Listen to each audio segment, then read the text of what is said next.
It's beer o'clock on Real Ale Craft Beer. Today we've got a beer from our good friends over at Brighton Bier.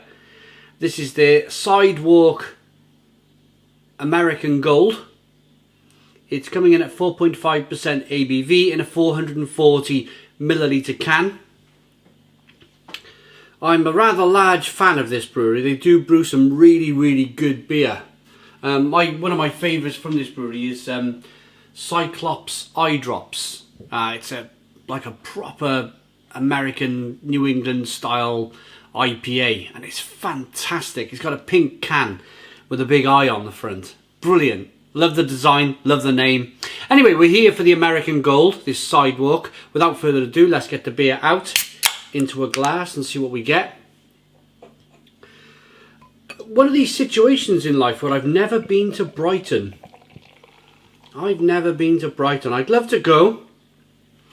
I'd probably end up at the brewery if I was to go. But I've never been to Brighton. I understand that it's where all the Londoners go. It's London's kind of local beach is Brighton.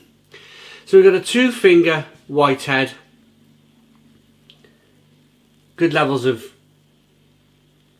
carbonation.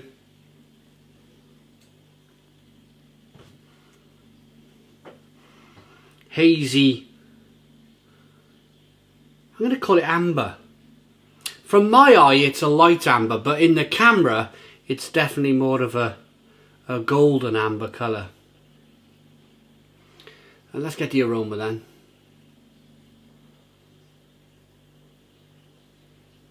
Oh, that smells really good.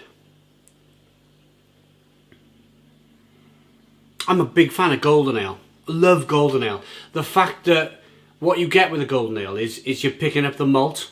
The malt is just as important as the hops.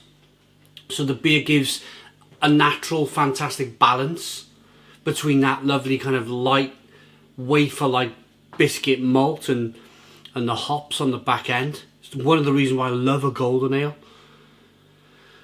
I think they've fallen out of favour a little bit over the last few years.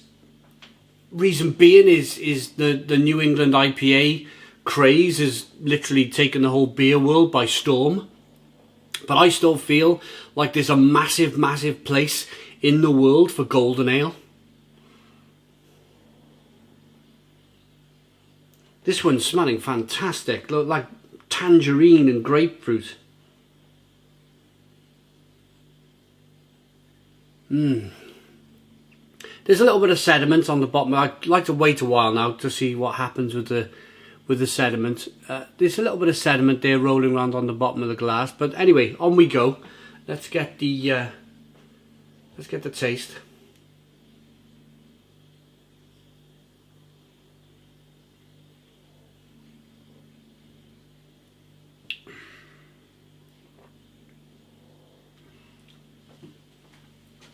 Oh yeah. Oh, that tastes good.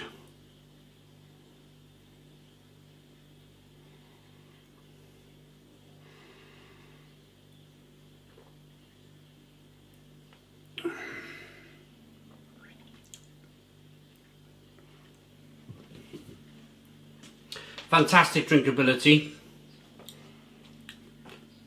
Orange peel. Grapefruit.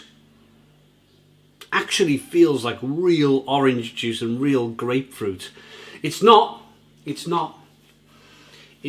a massive amount of American hops used in the beer, and these American hops have been designed, they've been bred to give off these wonderful kind of aromas of orange peel and grapefruit and passion fruit and mango. And then that taste is grapefruit and passion fruit and mango at the same time. And it all comes from a hop flower. My fascination with beer will always be there. It will never fade because there's just so much you can do with beer. So much you can do.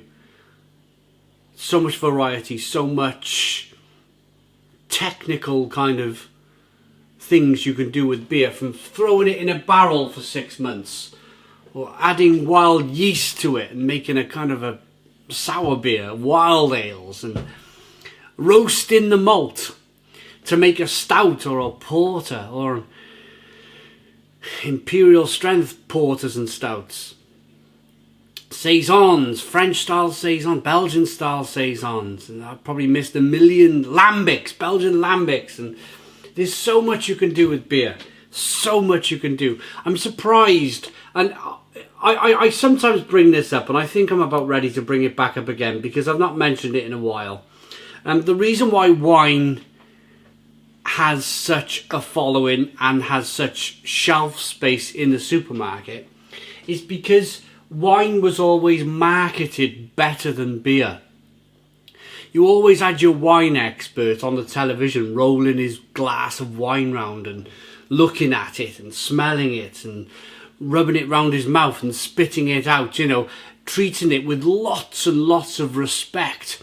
Whereas in the beer world, it took us a long time to catch on to that. I mean, the wine industry was like 1970s where it really took off. Beer, I think, is very much caught up. It's probably, I think, long term going to overtake wine. And I think the reason being is that people have finally realised that there's so much complexity in beer. There's so much more you can do with beer than you can wine. You can add chocolate to beer. You can add grapes to beer. You can do whatever you want with beer, basically. And beer will go, yeah, I'll take that. I'll take what you're offering me. You know, chili, and I've seen some jalapeno beers, and just the list is endless. The amount of mint chocolate imperial stouts. I brewed one myself. The list is endless. Yeah, I'm basically saying I will never get fed up with beer because there's just so much damn choice.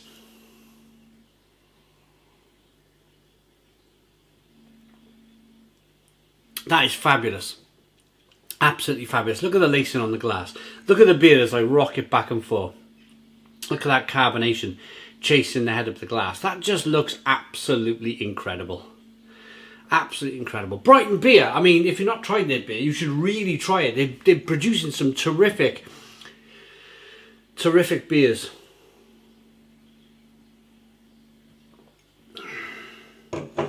Good mouthfeel.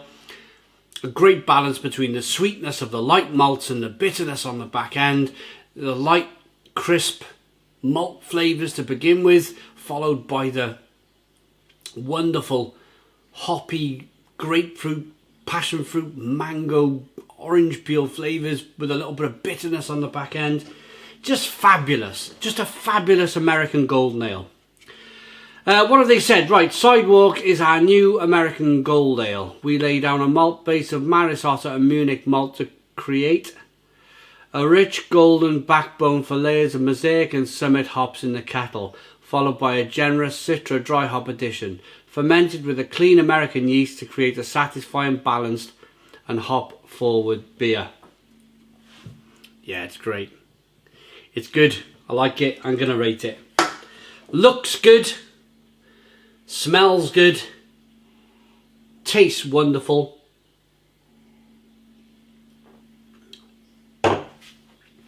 I like this golden ale. I've not had a really even though I love golden ales, I've not had a fantastic golden ale like this for a long time. This is Stone the Crows 9 out of 10.